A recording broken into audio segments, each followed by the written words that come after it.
పునీత మత్తయి గారు రాసిన సువిశేషంలోని భాగము.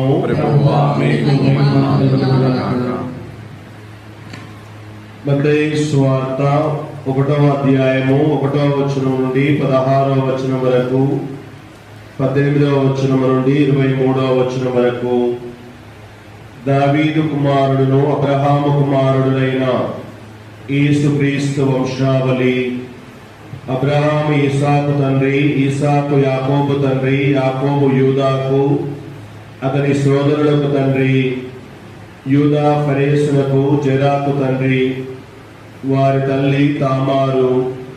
ఫెరెసు ఎస్రోమునకు తండ్రి, ఎస్రోముకు ఆరాము జన్మించెను, ఆరామునకు అమినాదాబు జన్మించెను, అమినాదాబులకు సహస్రోను జన్మించెను, అతనికి సల్మోను జన్మించెను.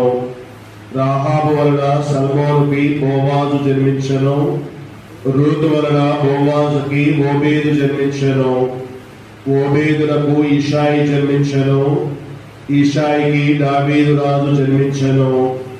ఉరియాను వారి భార్య వలన దావీదులకు సొలొమోను జన్మించెను, సొలొమోనులకు రెహబాము, అతనికి అబియా, అబియాకు ఆసా జన్మించిరి. ఆసాకు యెషపాతు, యెషపాతుకు యోరాము, యోరామునకు ఉజ్జియా జన్మించిరి.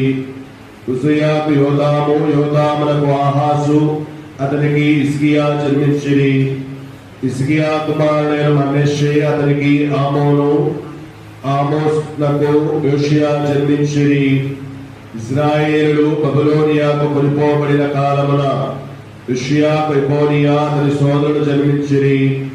బబులోనియాకు కొనిపోబడిన పిదప యెకోనియాకు షయల్తీయేలు, అతనికి జెరుబాబేలు జన్మించిరి.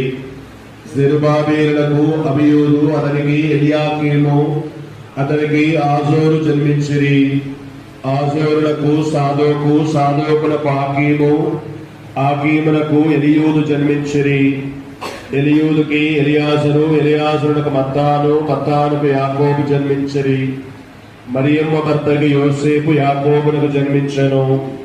మరియమ్మకు క్రీస్తు అనబడు యేసు జన్మించెను.